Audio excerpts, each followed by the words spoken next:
দুটি দামি জামদানি শাড়ি। ময়না আমার গা ঘেঁষে দাঁড়িয়ে বলল, তোমার জন্য এনেছি মা।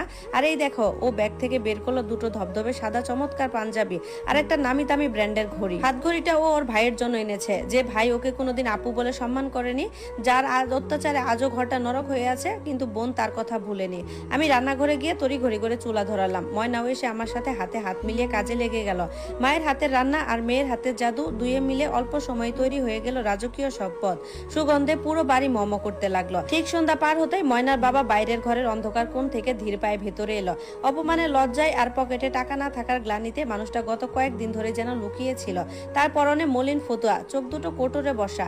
ময়না তখন ডাইনিং টেবিলে খাবার সাজাচ্ছিল। বাবাকে দেখা মাত্রই তার চোখ দুটো চকমক করে উঠল। ও সব কাজ ফেলে ঘর থেকে শপিং ব্যাগগুলো এনে বাবার সামনে গিয়ে দাঁড়ালো।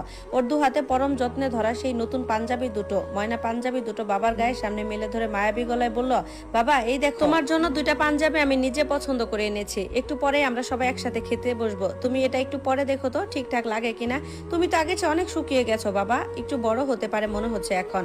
মেয়ের কণ্ঠে সেই অবারিত স্নেহ, সেই চিরন্তন বাবা ডাক, যা কোনোদিন অবহেলার বদলে একটুও ফিকে হয়নি, তা যেন আজ বজ্রের মতো আঘাত করলো আমার স্বামীর বুকে।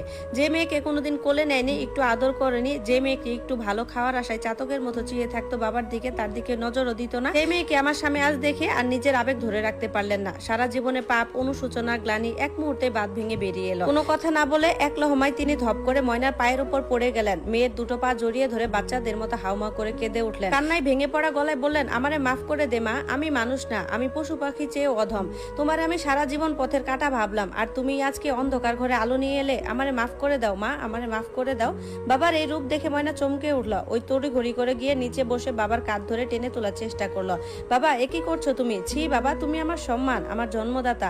ওঠো বাবা ওঠো। ঘরের এক কোণে দাঁড়িয়ে থাকা তখন আমার সেই অবাধ্য ছেলেও এই দৃশ্য দেখছিল। যে বোনকে সে কোনোদিনও ভালোবাসেনি, তারা যে সম্মান আর নিজের বাবার প্রতি এই চরম অসহায়তা দেখে ওর ভেতরে হিংস্র ভাবটা যেন কমে আসছে। ও মাথা নিচু করে দাঁড়িয়ে রইল। আমিও চোখের জল ধরে রাখতে পারলাম না।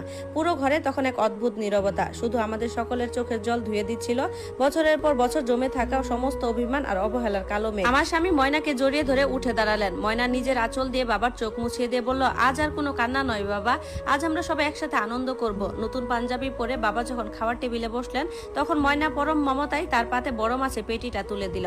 বাবা খাওয়ার সময় টেবিলে বসে অঝরে কাঁদতে কাঁদতে আশীর্বাদ করলেন। বহু বছর পর আজ আমার এই ভাঙা সংসারে চাঁদের আলো পড়েছে। অবহেলার জাতাকলে পিষ্ট হওয়া আমার ময়না আজ শুধু নিজের সংসারে রানী নয়, বাপের ঘরেও সে আজ রাজকীয় আলো নিয়ে ফিরে এসেছে।